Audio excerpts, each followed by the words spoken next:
परमात्मा का ज्ञान होगा कि वो परमात्मा क्या है। तो हमारे शास्त्रों में जैसे यूँ कहते हैं कि भाई आत्मा सो परमात्मा, तो आत्मा मान ले हम अपने आप में हैं जैसे हैं। अब अपने आप में है तो वो चरित्र मिलता है, तो हम कहते हैं कि परमात्मा तो ऐसा है जिसके अंदर कामना नहीं है, जिसके अंदर पराधीनता नहीं है।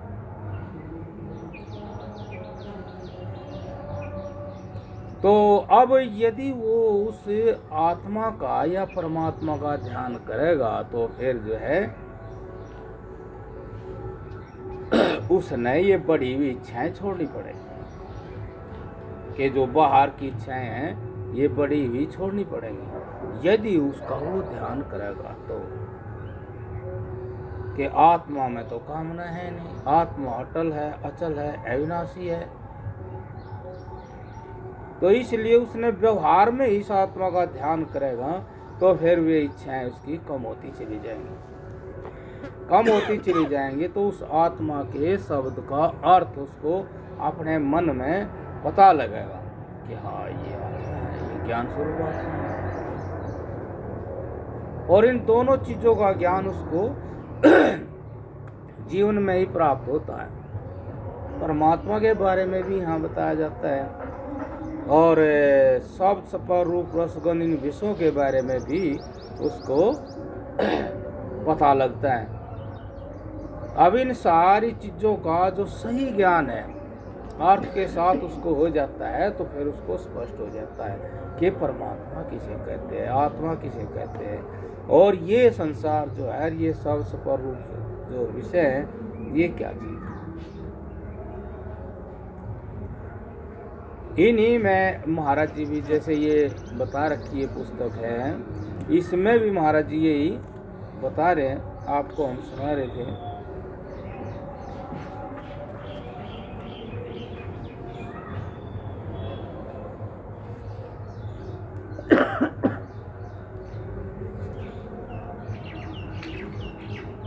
जैसे इसमें भी यही बता रखे आज, स्वार्थ या बाहर का सुख मनुष्य को इस तरफ नहीं चलने देता।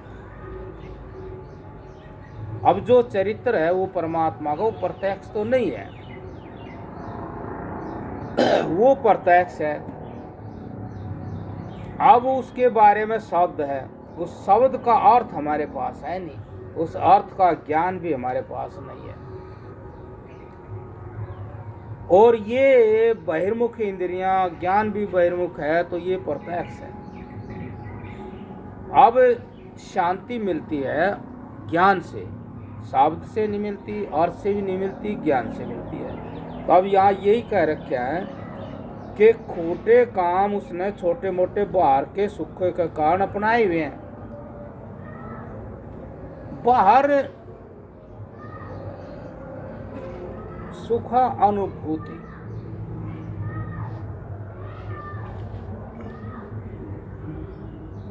देखो वैसे सीधी सीधी सभी को बाहर से सीधा सीधा एकदम, जैसे छोटा बच्चा है उसको बाहर से सीधा सीधा सुख दुख हो जाता है, होता है।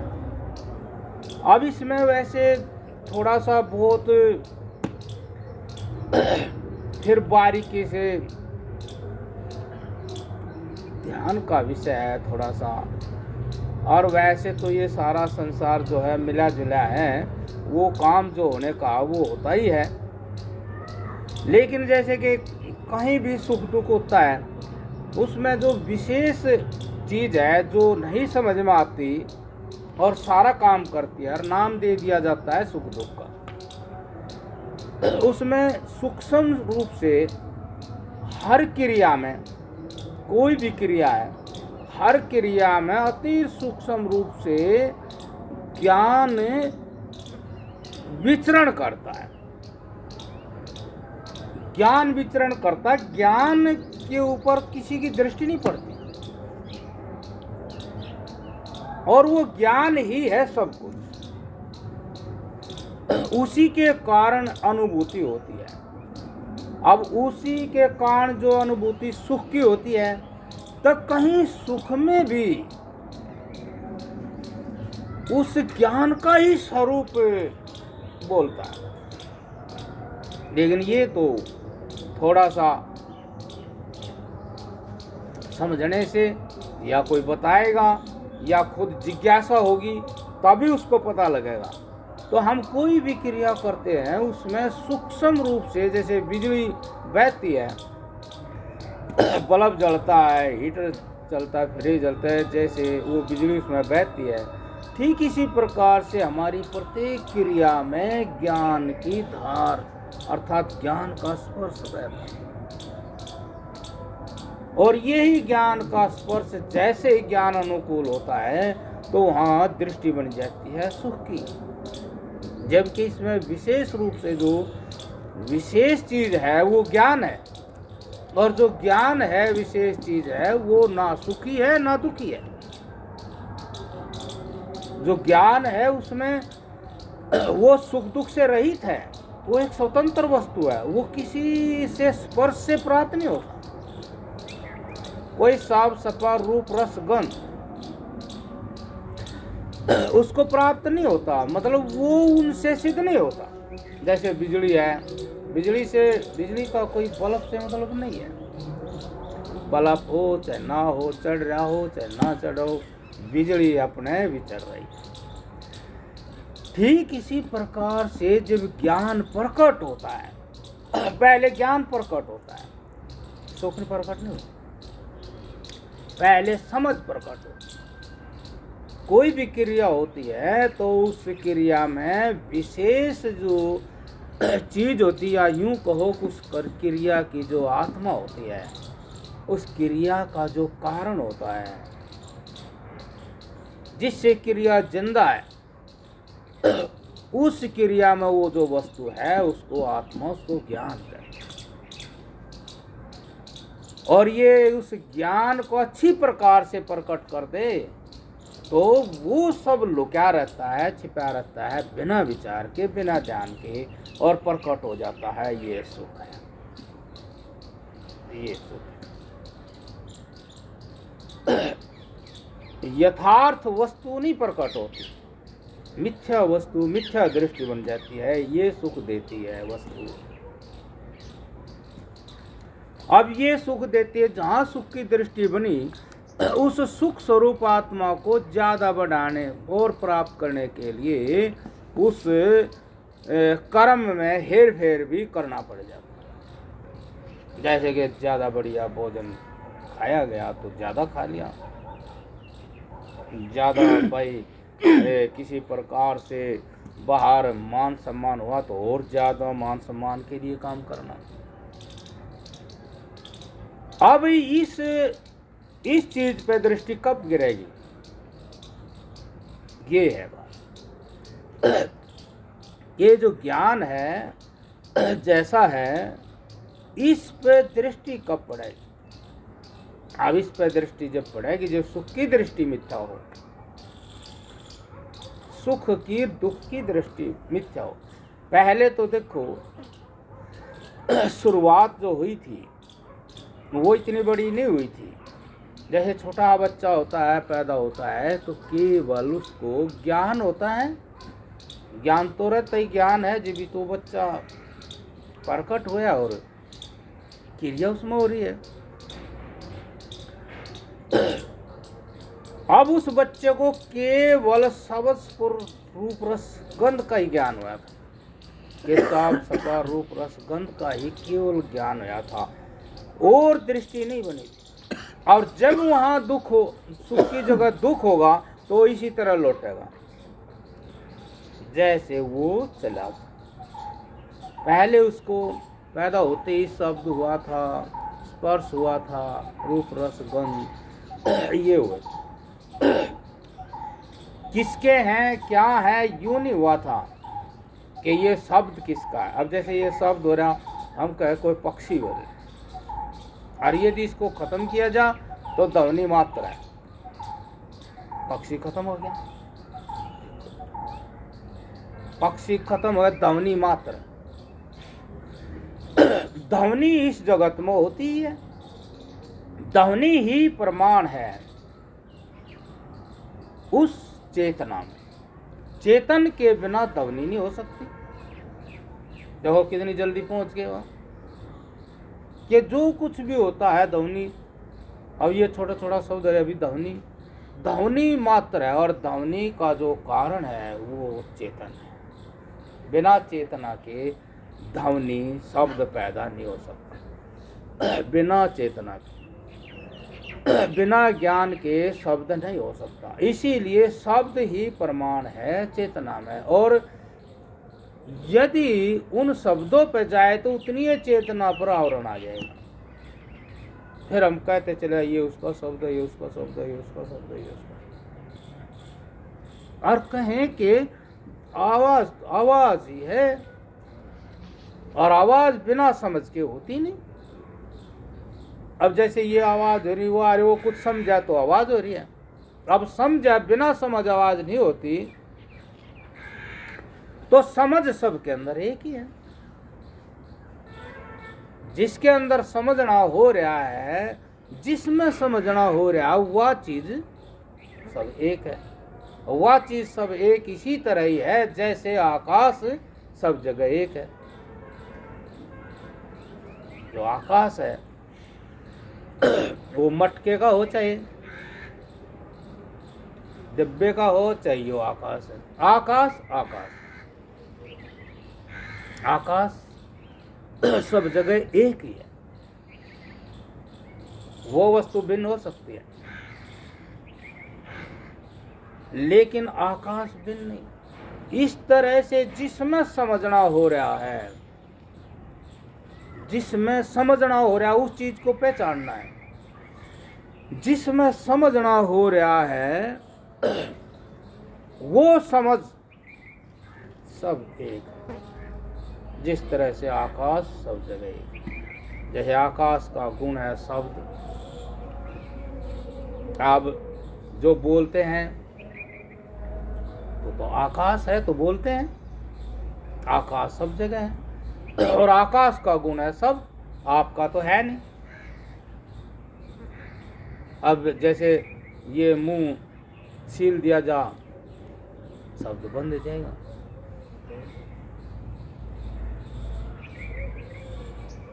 हाँ, समझ के बिना शब्द नहीं है। समझ है तो सब। अब ये सारा जो सत्य है कि बताया कि कैसे ज्ञान देव कैसे उसके अंदर से विचर रहा है लेकिन ज्ञान को कोई नहीं देखता। है किसी और चीज को देखते हैं। है बढ़ता चला जाता है। ये है। अब वहां से लौटे तो फिर उसको इस चीज का ज्ञान। क्योंकि देखो आश्चर्य है कि ज्ञान उसमें विशेष है लेकिन ज्ञान की दृष्टि बनती नहीं और सुख की दृष्टि बनती है। और सुख ज्ञान में है लेकिन सुख ज्ञान के बिना भी नहीं है। सुख जो होता है वो ज्ञान बिना नहीं हो सकता। और सुख ज्ञान में नहीं है। ज्ञान तो समझ है, उसको सुख नहीं कह सकते। वो तो अखंड है, अचल है, एक रस है।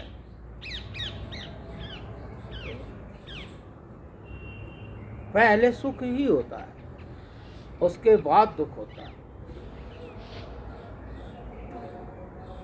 ऐसे मतलब यदि वह उन खोटे कर्मों का सुख त्यागने के लिए तैयार नहीं है तो वह त्यागी नहीं बन सकता। मतलब उस वस्तु के बिना नहीं रह सकता। अपने आप का दर्शन वो उस वस्तु के बिना नहीं कर सकता। मैं क्या हूँ ये ज्ञान उसको नहीं हो सकता। क्यों? यदि वो उस सुख वाले कर्म, बढ़े हुए सुख वाले कर्म का त्याग नहीं करेगा। क्यों? उस सुख के कारण खोटे कर्म बढ़ गए। खोटे कर्म वे ही जो हमारे देह को और आत्मा को नुकसान पहुँचाएं और समाज में अपमान भी करें, तो ये खोटे कर्म। अब इन खोटे कर्मों का त्याग करेगा तो दर्शन कर सकते हैं अपने अंदर उस चीज के कि हाँ मैं इनसे अलग चीज हूँ। और त्याग नहीं करे तो वो दर्शन नहीं कर सकता कि मैं क्या हूँ, अपना पता नहीं लगेगा कि मैं क्या चीज हूँ। इसीलिए कहा,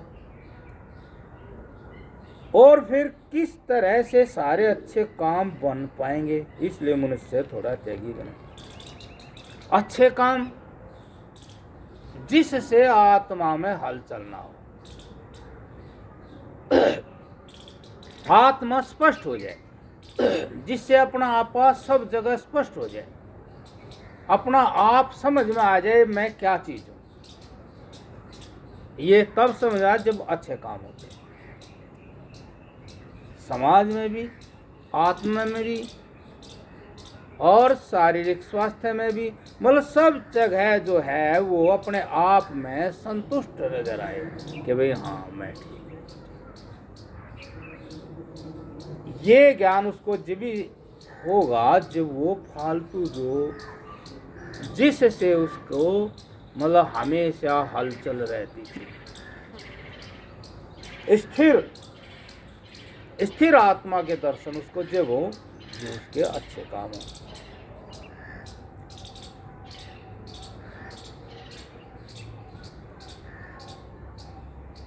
इसलिए मनुष्य थोड़ा त्यागी बने। सुख का त्याग करने में थोड़ी तंगी परेशानी भी होती है, उसको वह सहन नहीं कर सकता, तो भलाई कैसे सदेगी।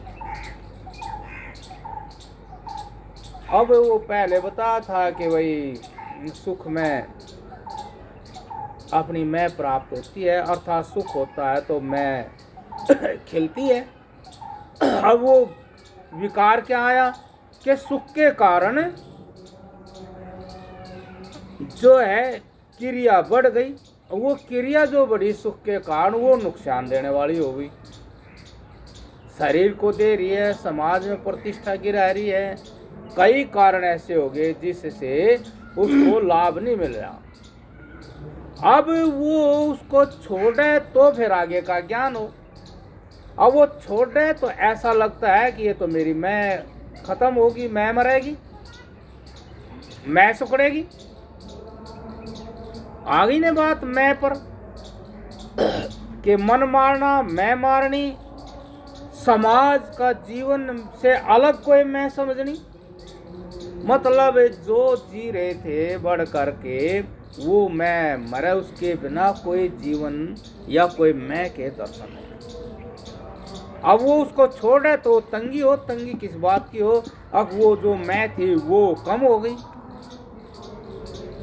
अब बढ़ाए तो फिर वो उसमें विकार आता है। भाई बढ़ाए तो चोरी जारी खोटे काम चालू होते हैं,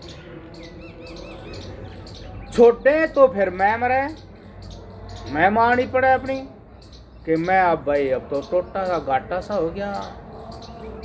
पहले ठीक था, रिश्वत ले लेते थे तो भाई गुजारा और ज़्यादा ठीक हो जाता था और सामान। फिर देखा अगली भय था, एक बार पकड़े गए तो बड़ी बेइज्जती भी हुई, रिश्वत ले, अब वो मैं उलझ गए। देखो मतलब ये जो है बाहर से उत्पन्न मैं में ही उथल पुथल हो रही है, वास्तव में जो ज्ञान रूप से मैं है उसमें कुछ फर्क नहीं पड़ेगा। देखो लेकिन वो जो ज्ञान रूप से मैं क्रिया में बह रही थी उस तक पहुंचने के लिए जो ये मैं खोटी है ये छोड़नी पड़ेगी। तो उसको तो नहीं पता कभी मुझे आगे जाकर क्या ज्ञान होंगे, ये अलग बात। बहुत ज्ञान होते जो उसको पता नहीं रहता, बस इतना पता होना चाहिए कि ये बुराई है, ये बंद करनी चाहिए। बुराई बंद होने के बाद बुराई तो बुराई, बुराई तो बुराई, मतलब यहाँ तक बुराई सिद्ध होती है कि अपने आत्मा को मन और तन के संग किसी प्रकार भी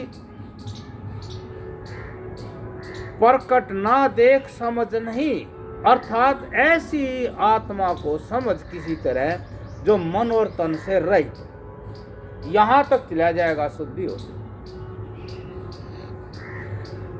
यहां जाकर के उसको ज्ञान होगा। ज्ञान में तो कुछ भी नहीं है, ज्ञान में यो कुछ नहीं है जो दिखाई दे रहा, समझ में आत्मा में यो कुछ भी नहीं है। लेकिन उस आत्मा से ही ये ज्ञान होगा कि आत्मा के बिना यो भी कुछ नहीं है।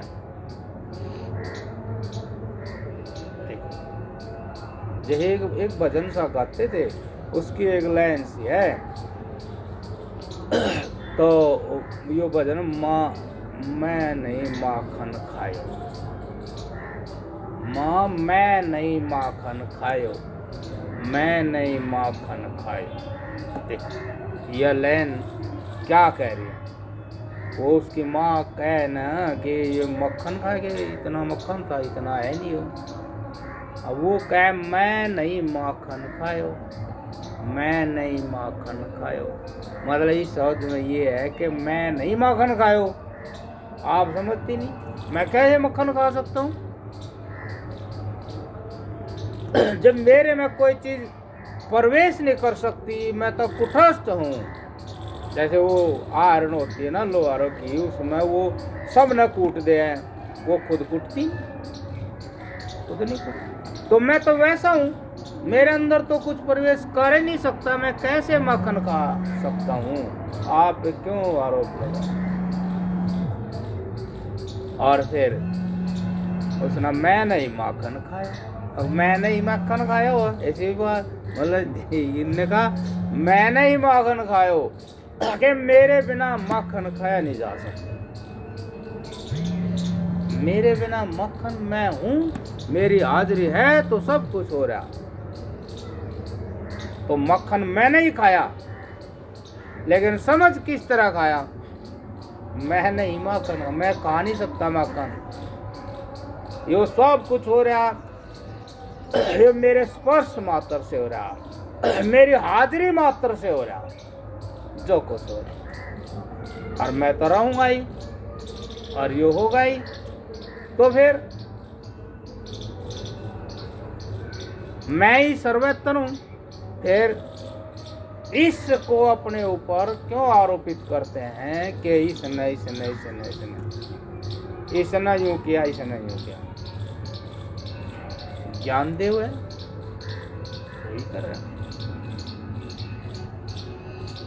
तो किसी तरह भी मान लो, किसी तरह भी उलझ गया ज्ञान में, तो फिर इसी तरह सुलझ जाता है। जब सुलझता जाता है तो वो अपने आप ही इस सारे रहस्य को समझता चला जाता है। उलझता चला गया तो फिर ये समझ में नहीं आता। लेकिन ये बात जरूर है कि जो है ज्ञान जैसा कुछ नहीं है। तो एक दिन वो व्यक्ति उलझता उलझता वापस जरूर लौटेगा, क्यों ज्ञान का नाश नहीं। और ज्ञान है तो ज्ञान जैसा वहां है नहीं।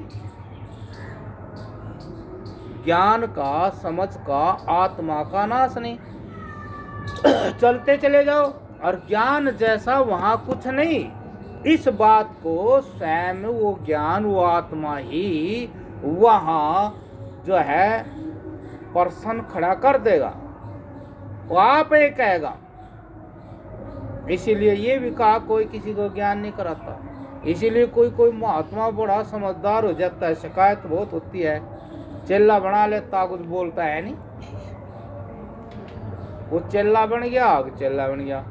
कुछ आ भाई पूछो पूछो, कोई पूछो तो पूछो, ना पूछो तो चलो ठीक है, आप बताते नहीं। तो ये बात भी यही है कि वो तो आप पे होगा,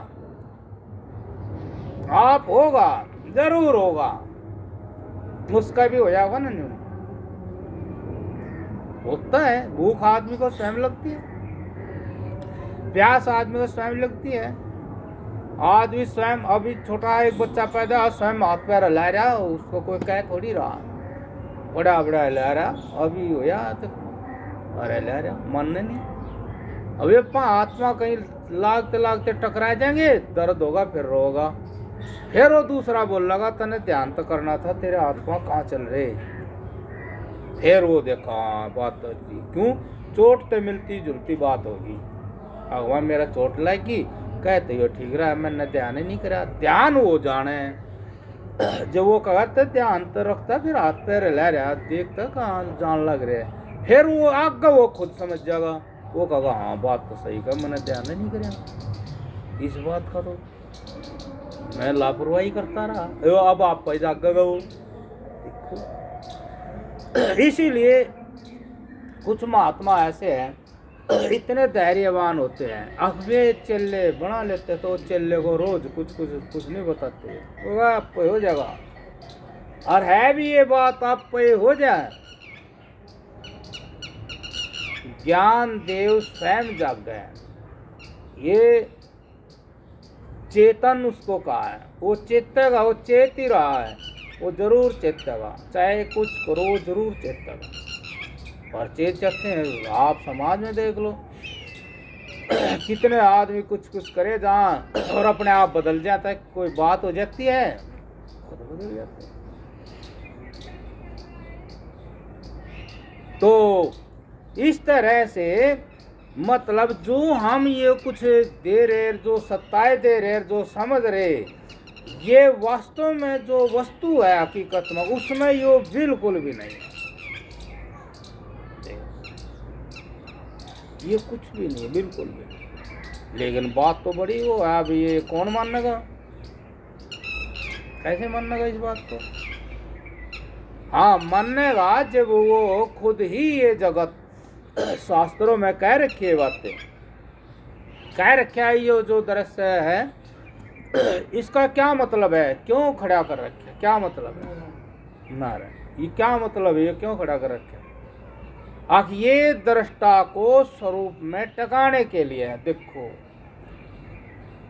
दृश्य और दृष्टा में फर्क ही हो गया, और दोनों ग्रंथि हो गई, तो आप अपने स्वरूप में तो वे जाएंगे जब उनके धर्म मिलते नहीं। जैसे दोस्ती हो जाए, कोई व्यक्ति ज्यादा चालाक है, चतुर है,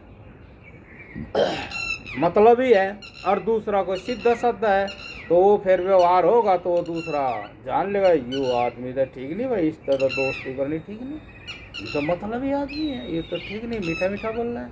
और जब मतलब लेकर जाता है फिर ध्यान ही नहीं देता। देखो ऐसे ही दृष्टा जो आत्मा है वो चेतन है, ज्ञान स्वरूप है, और जो दृश्य है जो ज्ञान स्वरूप नहीं है, अर्थात उसके विपरीत है, अर्थात ये पराधीन रहने वाली वस्तु है, और चेतना स्वाधीन रहने वाली वस्तु है। और चेतन है वो ज्ञान स्वरूप है, समझ स्वरूप है, लेकिन इसमें ऐसा है नहीं। और जब इस तरह से होता है तो ये जो दृश्य है इसका प्रयोजन इतना ही मात्र है, अब जो दृष्टा है उसको स्वरूप में स्थित कर दे, उसको टिका दे। ऐसा होता भी है, कई जगह ऐसे होता ही है, जैसे सब निरीक्षण परीक्षण सब के अंदर होता रहता है। जैसे एक छोटा सा बच्चा था, वो गाड़ी का हॉर्न बजावा था, और गाड़ी वाला का हॉर्न न बजा, खड़ी खड़ी का हॉर्न नहीं बजाया करते, और वो फिर बजा दे, ये जो डक्सा था, फिर वो अरे हॉर्न नहीं बजा, अल्लाह नहीं करा, फिर वो फिर बजा दे, तो फिर वो गाड़ी वाला उसके द्वारा चलेगा, उस हॉर्न न बजा। क्यों हॉर्न बजाओ बेमतलब, कोई जरूरत है नहीं। फिर बजा दो, थोड़ी देर फिर बजा दो, फिर जो वो हॉर्न बजा जब भी उसका मारते हो, फिर बोलना बंद करते हो साथ में। जब वो हॉर्न बजावे गेल मार दे सिर में, थोड़ी देर बैठा हो, फिर बजा दे, बजाते गेल ही मार दे सिर में, 3-4 लगे उसके, तो फिर देखो वो क्या कहे। चलो ये भाड़ा कुछ फायदा नहीं। अब बताइए, उसने खुद निर्णय लिया, खुद जांचा, हॉर्न बजाना बंद कर दिया और न्यू भी कह दिया चलो ये भाड़ा कुछ फायदा नहीं। तो यही बात तो शास्त्र में कही कि इस दृश्य का मतलब क्या है, आत्मा को आत्मा में स्थित कर देना। आदमी का प्रतिबिंब अर्थात ये आत्मा से प्रकाशित है, ये आत्मा को प्रकाशित नहीं कर सकता, ये आत्मा को प्रकाशित नहीं कर सकता। आत्मा से ये प्रकाशित है। और जब आत्मा देखेगा, जैसे उसने देखा यहाँ तो और कुछ हो है, नुकसान हो है, उसने कहा चलो भाई आड़ा कुछ फायदा नहीं, क्यों फायदा नहीं हो रहा ना, नुकसान हो रहा।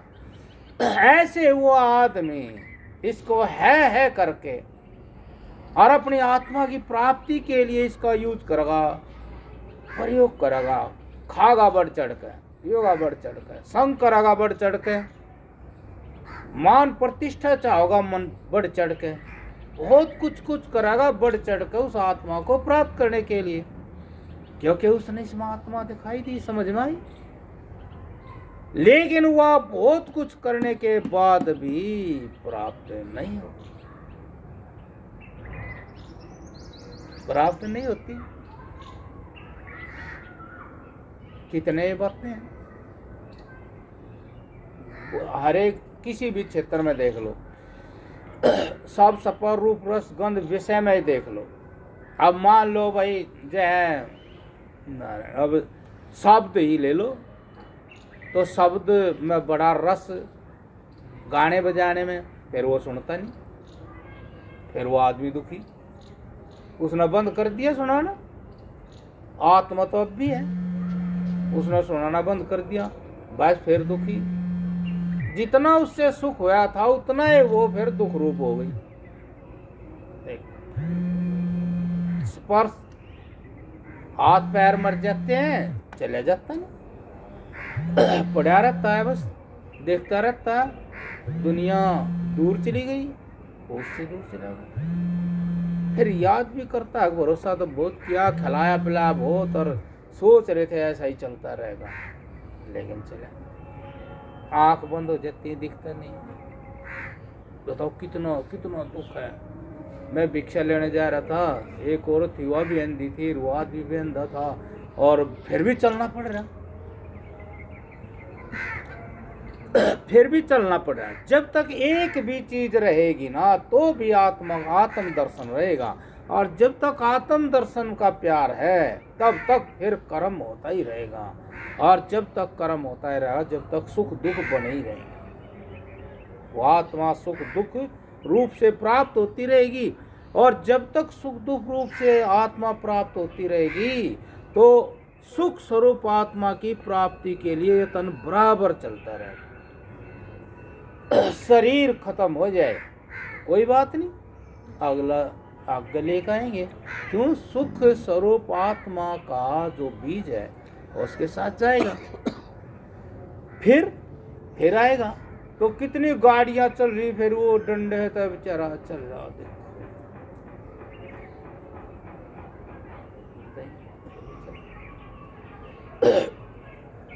ये बड़ी जरूरी। अब एक लड़की थी, अब उसको भाई मैं उनके भिक्षा गया हुआ था, तो लड़की यहाँ से नीचे मरी हुई थी। उस लड़की को इतनी भारी दिक्कत जिंदगी के बारे में, शादी नहीं हुई, शादी नहीं कराई न मेरी, ये नहीं मार जिनू करना कितने। अब मैं उसको भाई बिना शादी का फल बता रहा हूँ, उसके पल्ला ही नहीं पड़ रहा, बताइए। मतलब उसके पल्ले नहीं पड़ रहा का आत्मा तो सब सफर रूप रस गंध विषयों से परे भी हो सकती है। उसको कोई मार कर तो देखो, काट कर तो देखो, उसका नाश तो करके देखो। मैं उसको, और उसकी आत्मा नष्ट हुई पड़ी, फिर भी उसी आत्मा को चाहे जितनी भी मिले, फिर भी उसके लिए रो रही। मैं देख रहा, बताओ, मैं समझा रहा उस आत्मा के बारे में। अब तू इस इच्छा को, इस मन को मार कर देख तो सही, क्या एक बार देख तो सही, नहीं, उसी आत्मा को प्राप्त करना चाहिए। उसी आत्मा, जितने भी जहां भी आत्मा का कनेक्शन है, उसी को ही प्राप्त, जो रूप उसने मिला है उसी रूप को प्राप्त। और चाहे मैं कितना ही उसको बता रहा हूं, अब जितनी वो उस आत्मा के लिए तड़प रही है, वही उसको एक दिन वैराग्य दिला देगी, उस आत्मा का भेद बता देगी। यही शास्त्र में कहा। अब ये जो दृश्य है, इसका प्रयोजन यही है कि दृष्टा को स्वरूप में टिका देना। एक दिन वो उस स्वरूप में टिक जाएगा और अच्छा भला टिक जाएगा। क्यों? अच्छा भला ही टिके। वो प्रकृति है, वो दृश्य है, वो भी स्वस्थ ही है, पर वो चेतन नहीं। और जो आत्मा है, जो अपने आप में टिके है, वो भी स्वस्थ ही है, पर वो चेतन है। अब वो चेतन उस अचेत में मिलकर चेतन कैसे रह जाएगा? और चेतन है वो, उस जो तो अपने जैसा ही रहेगा तो ही तो पूरा अपना परिचय देगा, और वो अपने जैसा रहेगा। इसीलिए ये सब बातें बताई जा रही हैं कि खोटे कर्मों का त्याग करो। हालांकि जब खोटे कर्म का त्याग हो जाएगा, जब आत्मा में चला जाएगा और आत्म दर्शन हो जाएगा, आत्मा आत्मा में टिक जाएगी, आत्मा आत्मा से ही संतुष्ट हो जाएगी, तब उसके लिए अच्छे बुरे कर्म सब समान हो जाएंगे। क्योंकि वहां तो वो आत्म अनुरूप ही क्रिया करता है, वो सुख दुख से क्रिया करता ही नहीं। उसकी क्रिया बाहर की दृष्टि होती ही नहीं, आत्म दृष्टि। जब दृश्य की दृष्टि थी तो सृष्टि कुछ और थी, दृश्य की दृष्टि थी तो दृष्टि की सृष्टि कुछ और थी। लौट का आया तो दृष्टा की दृष्टि बनी, तो उस दृष्टि की सृष्टि भी और हो। उठ कहता है सर्वत्र चेतन ही चेतन है, सब चेतन का ही रूप है, तो चेतन ही स्वयं है, सब जगह चेत रहा है। जो चेतन में चेता सो ही चेतन, चेतन में नहीं चेता तो चेतन। इसलिए वो उस आत्म दृष्टि से ही काम करता है, अर्थात निर्मल व्यवहार, राग द्वेष से रहित। दूसरी दृष्टि कैसे बनेगी? दूसरी दृष्टि से जीवी बनती थी, सुख हुआ तो राग हुआ, सुख हुआ तो राग हुआ, अब सुख हुआ तो समझ लो जन्मा, अर्थात कोई दृष्टि बनी। पहले नहीं था, इसका मतलब हुआ तो फिर है करके जन्म हुआ। किस चीज का है करके जन्म हुआ तो फिर वो बंधन भी हो गया। वो है करके उसको कहेगा साफ सफा रूप रस गंध स्वरूप जो वस्तु है, अब वो ही है। भले ही आत्मा है, भले ही ज्ञान है, लेकिन ऐसा है नहीं। अब वैसा है जैसा समझ में आया। समझ में आया है, वो समझ में नहीं आया जो समझ में आने से पहले समझ थी। ये थोड़ा सूक्ष्म विषय है। अब इसीलिए यो इस तरह का साधन भी बन गया और सत्संग भी बन गया और कितना समय भी लग गया और जन्म भी चले गई और चोट फेट भी लग गई, कलेश भी हुआ, हानि लाभ हुए, घबराए भी, भयभीत हुए। कितना काम है, कितना काम है, ये करना पड़ेगा। तो उस तंगी परेशानी को तप रूप से समझकर बुद्धि के साथ सहन करके थोड़ा तपस्वी बने। देखो जो मैं मरी तो सबर करे, जो सुख वाली मैं मरी यूं ही लगा लो, जो सुख वाली मैं मरी यदि हमने कुछ समझना है, टिकना कहीं जा गए, यदि हमारा संशय है, हम भ्रमित है, हम क्लेश में है, हम जानते नहीं है सत्य को, प्रश्न उठते हैं क्या परमात्मा है, क्या क्या है, तो सुख का त्याग करो, सुख की कामना ना करो, और तंगी हो तो उसको सहन करो। और सहन किस प्रकार करो? विचार के साथ, विचार के साथ करो।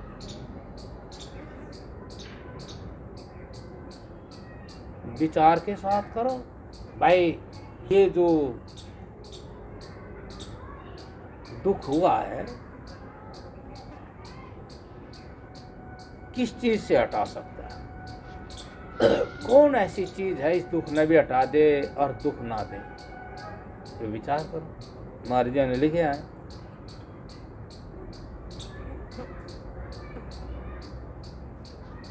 क्या लिखा? परेशानी को तप रूप समझकर बुद्धि के साथ, बुद्धि ज्ञान के साथ, विचार के साथ, विचार के साथ सहन करो। देखो ये भी बात समझने की बहुत है, ये भी बात समझने की बहुत है। विचार के साथ सहन करो। अब जैसे बहुत बहुत तप कर लेते हैं, बहुत बहुत कष्ट उठा लेते हैं, किस तरह उठाते हैं ये समझना पड़ेगा। हमने देखे कितने साधु हैं, बहुत धुने तपा लेते हैं, उनके बीच में बैठ जाते हैं, धुनों के बीच में बैठते, इतनी आग के बीच में तपते हैं, लेकिन बैठे कहाँ हैं ये समझना पड़ेगा। बैठे कहाँ हैं? रोड के पास बैठे हैं, ये समझने की बात है, ये नहीं किसी की समझ बात। धुने के इतनी आग के बीच में तप रहे, कितना कष्ट झेल रहे, लेकिन बैठे कहाँ हैं? कितनों में बैठे हैं। संग का दोष भी बताया है, तो कितने में बैठे हैं। अब उनका फिर वो जो तप हो रहा है वो विचार के साथ तो हो ही नहीं रहा, विचार शक्ति तो बाहर बिखर गई। वो जो तप है, वो जो कष्ट हो रहा है, वो हमें क्या देता? वो जब भी तो प्रसाद मिलता जब हम वहां हाजिर होते। वो जो कष्ट है हमारे लिए नाम लाया है, हम वहाँ हाजिर ही नहीं है। हम कहीं रोड पे देख रहे हैं, किसी से बात कर रहे हैं, अरे दूध गर्म कर लिए, फलाना कर लिए, और तप के कारण खुराक भी बहुत ज़्यादा लेते हैं, ऐसा आंसा करते हैं अगर हम तपस्या कर रहे हैं तो इतना दूध पीना ही पड़ेगा। ये देखो, खड़े तपस्या कर ले।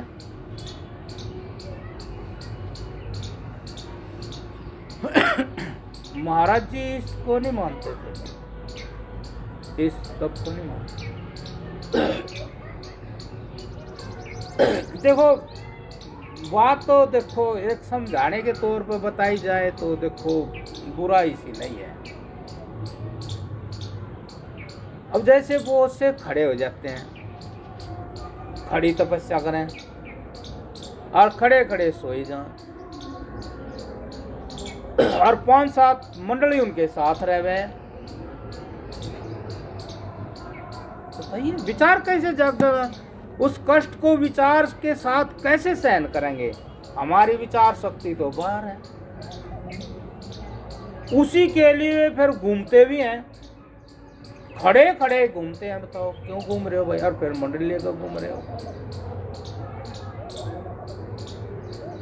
भाई। हमारा मन एकाग्र है ही नहीं, हम उस घटना में तो हाजिर ही नहीं है। क्या घट रहा है, उस घटना में क्या हुआ, उसका ब्यौरा कौन देगा? और जो घटा उस मैं तो पता लगे मेरे साथ क्या घटा, मैं क्या था उस घटना में, मैं क्या था, मैं कैसा था, मैं कहाँ हूँ। उधर बस खड़े हैं, उधर हमारा मन हो भटक। ऐसे मैं भिक्षा कर रहा और एक जैनी साधु भिक्षा जा रहा, 5-7 लोगों के बीच में गपोड़े मारता चल रहा। मैं अकेला चल रहा, मैं अपने साथ था। मैं अपने साथ था, मेरे साथ क्या क्या हो रहा है, क्या होना चाहिए, मैं उसको देख रहा था। और वो अपना बेगम से कपड़े मारता चला, भाई सारे काम कर रहा, नंग धड़ंग और फलाना टकान। कितना कष्ट उठा रहा, कितना अपमान भी सहन कर रहा। कितनी बड़ी बात है। नंग धड़ंग चल रहा, लड़की की उंगली पकड़े चल रहे, 5-7 आदमी चल रहे।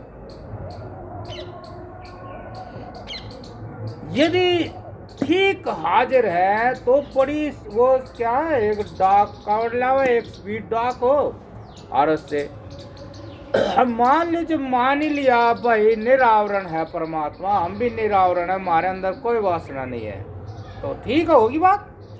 चलो भाई नंग धड़ंग। फिर शंका किस बात की?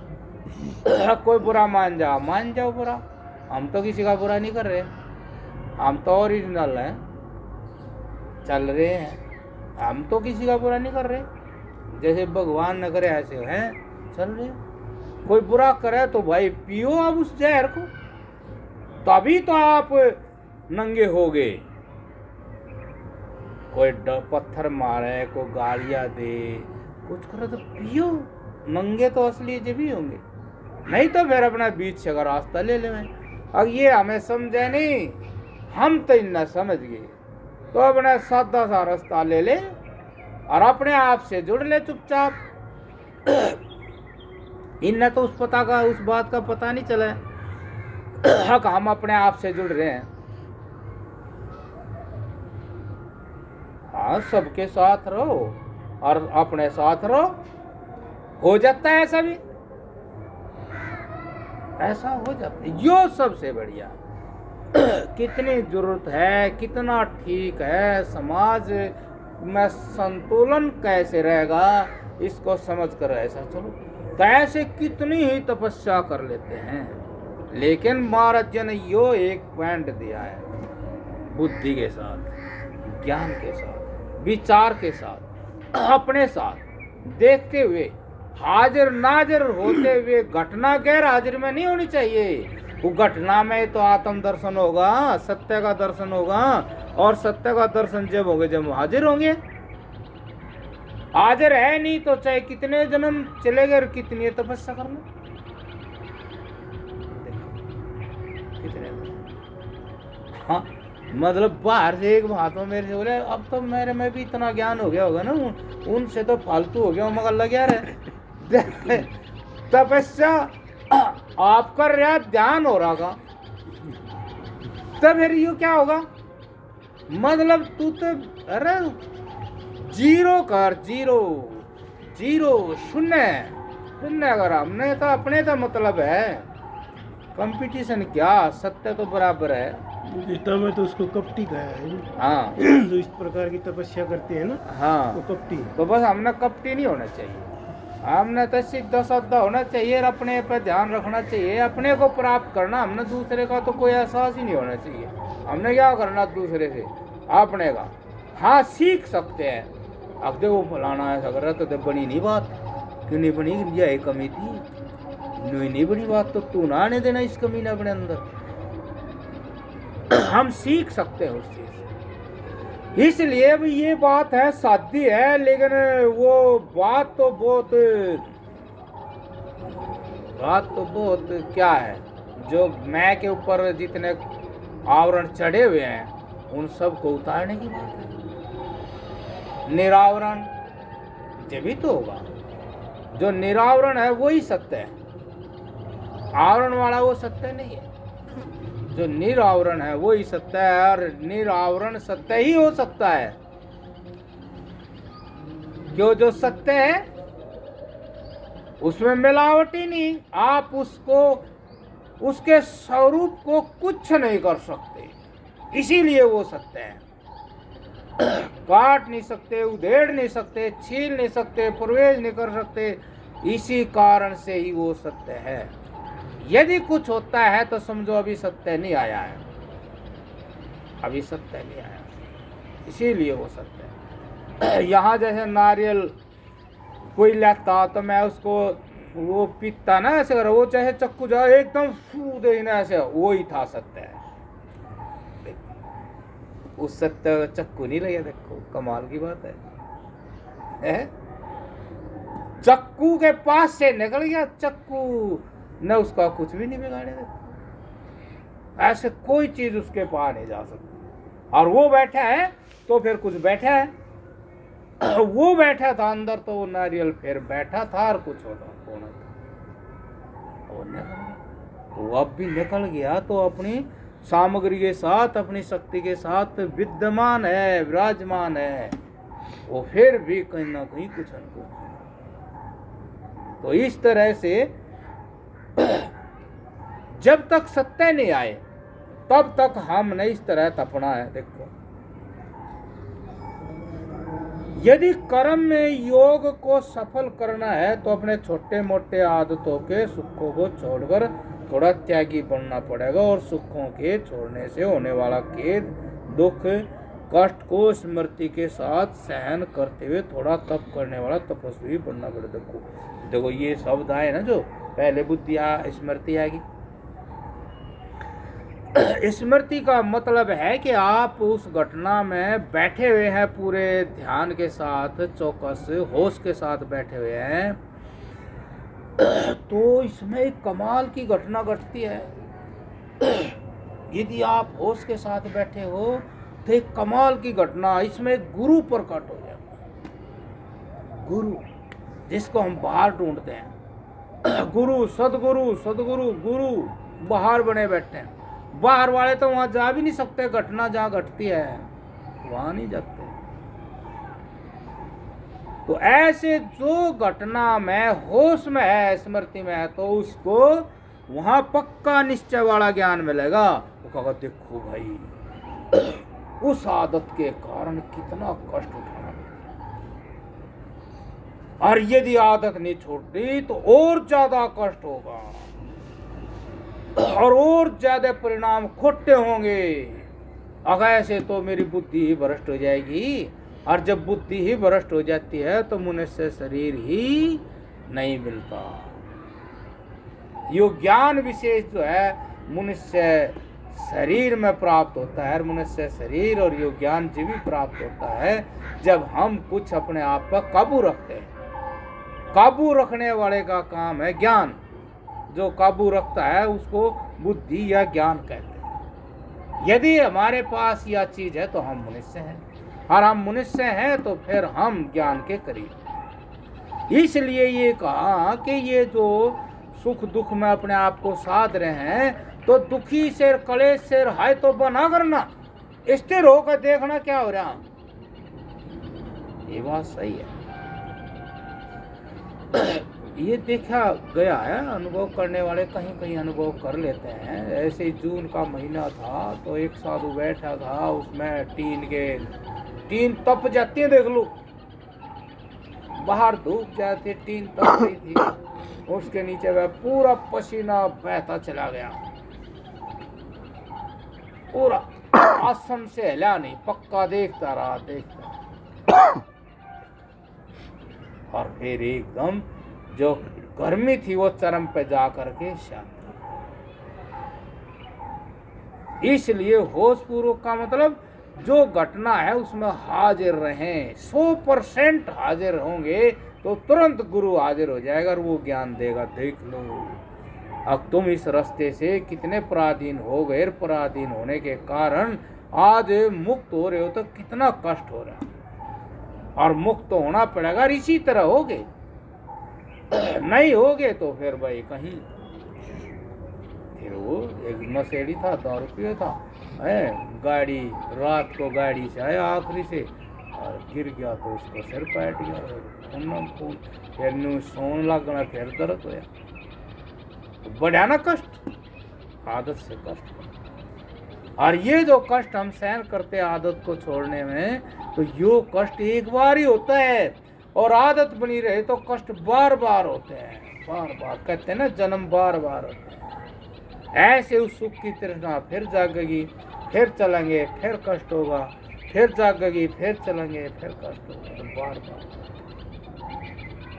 इसलिए उस आत्मा को, परमात्मा को समझने के लिए हमने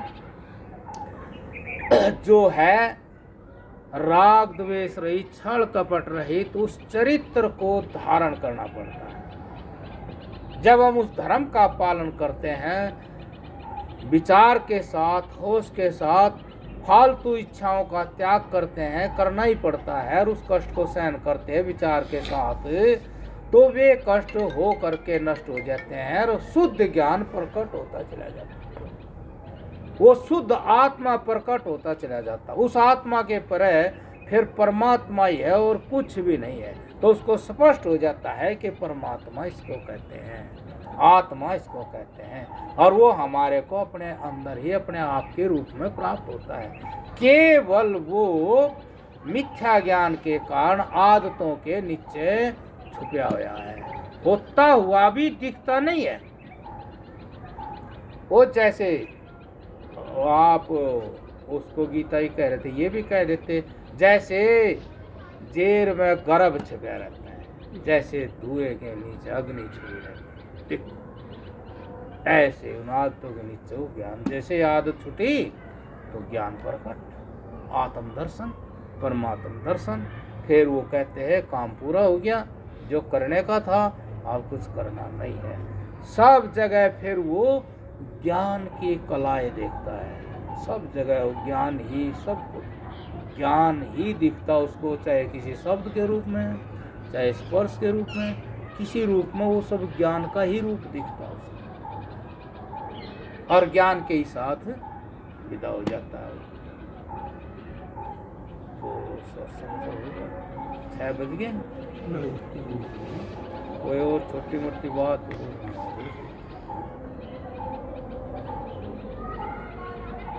तो हमने यहाँ एक तो दृश्य जगत के व्यवहार को धारण, ये तो अपने आप ही धारण होता है। एक हमें फिर ज्ञान पूर्वक जो बाहर से हमें या बाहर से शिक्षा मिलती है, या फिर कहीं कुछ सत्य प्रकट होता है, चोट लगती है, धोखा होता है, छल कपट हो जाता है, ये सब ये भी हमें बताते हैं कि जहाँ रहो ना यहाँ यही होता है। हाँ, जैसे कोई किसी दूसरी बस्ती में चले जाए, ठीक से वहाँ जाकर दूसरा कुछ काम हो गए, अरे यार हाँ जी यहाँ तो यही होता है, आप देख लो, और कहीं जाना चाहते हैं चले जाओ, यहाँ यही होता है ना, तो यहाँ यही होता है। एक बार समझ लो चाहे 100 बार समझ लो भाई, छोड़ वो धोखा, छल कपट, सुख और दुख है ना, बीमारी, मृत्यु, भय, चिंता यहाँ होता है। इसको आज तक किसी ने बदला नहीं, और वे कहते हैं आत्मा में नहीं होता, तो आत्मा में लौट जाओ। अर्थात आत्मा में लौटने के लिए फालतू इच्छा और इच्छा सारियों से बेपरवाह होना पड़ता है, और उनका दुख बहुत प्यार से विचार के साथ इसलिए सहन करना पड़ता है। अकाग्र दुख बहुत है, जैसे बहुत से गाड़ी मोड़ ले, एग्जाम लंबा दिखा है नहीं, एग्जाम लंबा पीछे मोड़ लो, ऐसे हमने मुड़ना पड़ता अपनी आत्मा के लिए।